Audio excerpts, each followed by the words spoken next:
আসসালামু আলাইকুম। কেমন আছেন সবাই? আশা করছি আল্লাহর রহমতে সবাই অনেক ভালো আছেন। আজকে আপনাদের সাথে কিছু কথা শেয়ার করব। আমাদের সবার জীবনেই কম বেশি খারাপ সময় আসে, কিন্তু এই খারাপ সময়ে আমরা সবাই নিজেদের ধৈর্যটা ঠিক রাখতে পারি না এবং পজিটিভ থাকতে পারি না।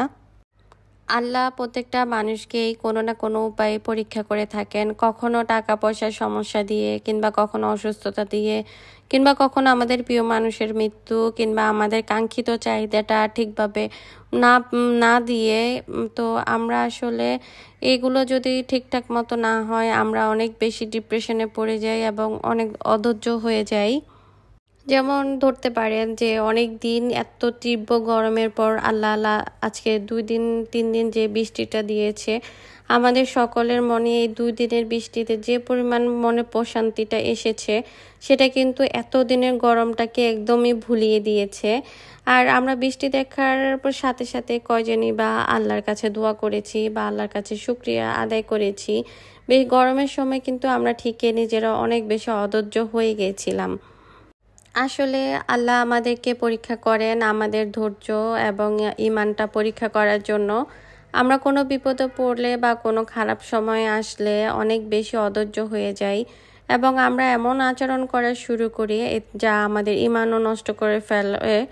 ফলে আমরা আরও বেশি ডিপ্রেশনে পড়ে যাই। আবার আল্লাহ যখন আমাদেরকে বিপদ থেকে রক্ষা করেন, আমরা সঠিকভাবে আল্লাহর শুকরিয়াটাও আদায় করি না। কিভাবে আসলে আমরা জীবনে সবসময় পজিটিভ থাকতে পারি এবং কোনো ধরনের বিপদ আসলেও। তো আমি তার কিছু আপনাদেরকে টিপস শেয়ার করব আপনাদের সাথে। এটা করার উদ্দেশ্য এটাই যে 2019 সাল থেকে 2000 এবং এখন 2024 চলতেছে, লাস্ট কয়েক মাস আমি আমার বিপদটা কাটিয়ে উঠতে পেরেছি। লাস্ট 2-3 বছর আমার জীবনে মানে এত বেশি বিপদে পড়েছি যে একটা বিপদ না সারতে আমি আরেকটা বিপদে পড়ে গেছি, বা একটা সমস্যা না যেতে আরেকটা সমস্যা ফেস করতে হয়েছে। তো প্রথম কিছুটা সমস্যা হয়েছে আমার নিজের ব্যক্তিগত, আমার হাজব্যান্ড ওয়াইফের মধ্যেও রিলেশনটা সমস্যা হয়ে গেছে। সেটা আসলে আমার কারণেই হয়েছে। আমি প্রথমের দিকে আসলে অনেকটা ডিপ্রেসড হয়ে গেছিলাম, যার কারণে আমার শারীরিকভাবেও আমি অনেকটা অসুস্থ হয়ে গেছি।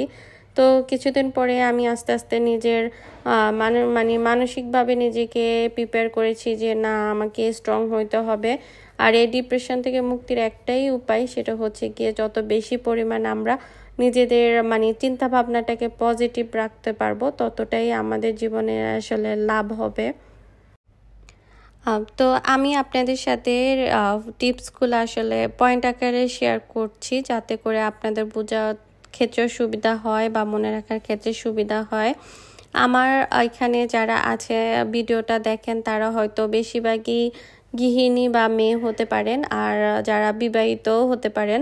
তবে অবিবাহিতও থাকতে পারে, সেটা তো আসলে বলা যায় না। তবে আমি ধরে নিচ্ছি আমার চ্যানেলে যারা রান্নাবান্নার ভিডিওগুলো দেখে থাকেন, তারা বেশিরভাগই হয়তো ইয়াং বা বিবাহিত।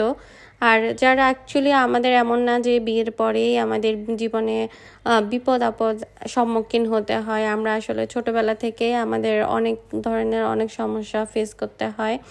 তো আমি সেগুলো আপনাদেরকে প্রথম যে পয়েন্টটা আমি বলবো, সেটা হচ্ছে গিয়ে সব কিছুর জন্য সব সময় আল্লাহর কাছে সাহায্য চাওয়া।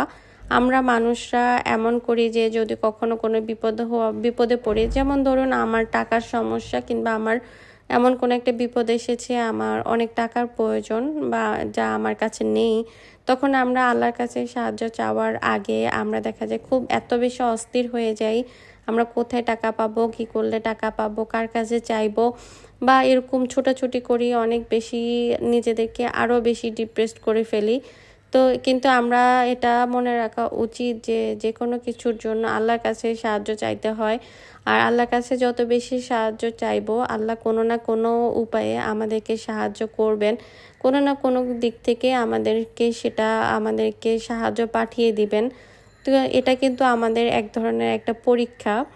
তো আর সেকেন্ড মুক্ত যে করতে জিনিসটা পেরেছি, বলবো, যার সেকেন্ড জন্যই পয়েন্টটা আমি আসলে হচ্ছে চাচ্ছিলাম যে বেশি বেশি আমার নফল এই ইবাদত করা। ভিডিওর মাধ্যমে আমরা যখন আমি কোনো কথাগুলো বিপদে সবার পড়ি, সাথে সেটা শেয়ার অসুস্থ করি, হইতে যাতে পারে, করে আমাদের যদি কেউ থাকতে পারিবারিক থাকেন কোনো আমার ভিডিও সমস্যা হইতে দেখছেন, পারে, যাদের কিংবা মধ্যে আমাদের অন্য কোনো কোনো সমস্যা হতে পারে, হচ্ছে বা যাদের তখন কোনো আমরা খারাপ হচ্ছে সময় গিয়ে আসছে চলছে, মানে আমাদের ফরজ তারা যে আসলে ইবাদতটা এই আছে আমার সেটা হয়তো কথাগুলো শুনে করে থাকি হয়তো অনেকেই, উপকৃত আবার হতে অনেকে পারবেন সেটা কিংবা থেকেও নিজেদেরকে দূরে চলে যায় মানে যখন ডিপ্রেশন ডিপ্রেসড থেকে হয়ে যায় কাম বা ব্যাক করতে আমাদের যখন পারবেন। মন খারাপ থাকে। তো ওটা না করে আমাদের উচিত আমাদের ফরজ যে ইবাদতগুলো আছে সেগুলো তো অবশ্যই পালন করা।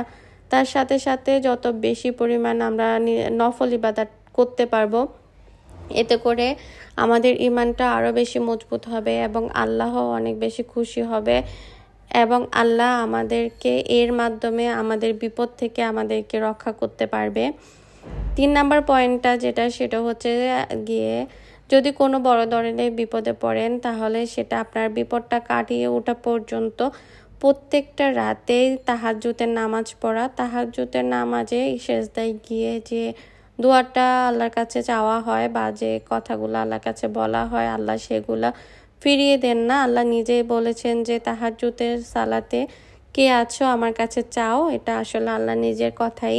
সো যতক্ষণ পর্যন্ত আমাদের বিপদটা কাটবে না, ততক্ষণ পর্যন্ত আমরা আসলে তাহাজ্জুদের নামাজটা বেশি বেশি করে পড়া। 4 নাম্বার পয়েন্টটা বলতে পারি যে কাজের ফাঁকে ফাঁকে আমরা বেশি করে তাসবিহ বা জিকির পড়া। যেহেতু দিনের বেলাতে আমরা যদি গৃহিণী হয়ে থাকি কিংবা স্টুডেন্ট বলেন বা যারা চাকরি করেন কিংবা অন্য কোনো কাজকর্মে ব্যস্ত থাকেন, যে কোনো মানুষই বলেন, দিনের বেলাটাতে আমরা অনেকটাই ব্যস্ত থাকি। তো যে কাজই করি না কেন, যত ব্যস্ততাই থাকে না কেন, আমরা তার ফাঁকে ফাঁকে আমরা বেশি বেশি করে আল্লাহর কাছে জিকির করা বা মনে মনে তসবিহটা পড়া। 5 নাম্বারে আমি বলতে পারি যে ইউটিউবে অনেক ভালো ভালো চ্যানেল আছে, বাংলা অনেকগুলো চ্যানেল আছে এবং বাইরের দেশের অনেকগুলো চ্যানেলও আছে, যেগুলো আমাদেরকে কোরআনের ব্যাখ্যা দিয়ে থাকে বা আমাদেরকে ইসলামিকভাবে মোটিভেট করে থাকে।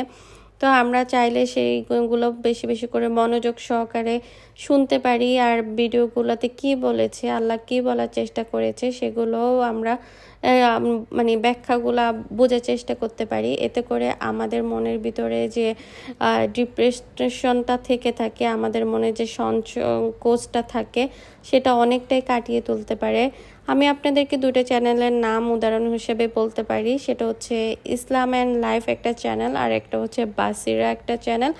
এই 2টা চ্যানেলই কিন্তু খুব ভালো। 6 নাম্বার পয়েন্টে আমি বলতে পারি যে আপনারা বেশি বেশি করে ইউটিউবে অনেকগুলো চ্যানেল আছে যেগুলো নবী রাসূলদের জীবনী ব্যাখ্যা করা হয়। এতে করে কিন্তু কিভাবে নবী রাসূলরা আমাদের জীবনটাকে চলার জন্য উপদেশ দিয়ে গেছেন, সেগুলো আমরা মানে নিজেদের উপদেশটা গ্রহণ করতে পারি। 7 নাম্বার পয়েন্টে নিজের বাবা মা, স্বামী স্ত্রী বা ভাই বোনের বাইরে আপনার কোনো সমস্যা নিয়ে মানে বিশেষ কোনো আলোচনা বাইরের মানুষের সাথে না করা ভালো, এতে করে আপনার অনেক ভালো হবে। এরপরে যে পয়েন্টটা বলতে পারি যে ফ্যামিলি মেম্বারদের সাথে বা নিজের যদি বাচ্চারা থেকে থাকে তাদের সাথে আসলে বেশি বেশি করে সময় কাটানো, নিজের কোনো শখের কাজ থাকলে সেটা করা। অল্প কিছু সময়ের মধ্যে আসলে এই বিষয়টা বিশেষ কোনো আলোচনাটা আসলে খুব একটা করতে পারিনি, তবে আজকের কথাগুলো যদি কারো ভালো থাকে আমাকে কমেন্ট করে জানাবেন। সবাই ভালো থাকবেন। আল্লাহ হাফেজ।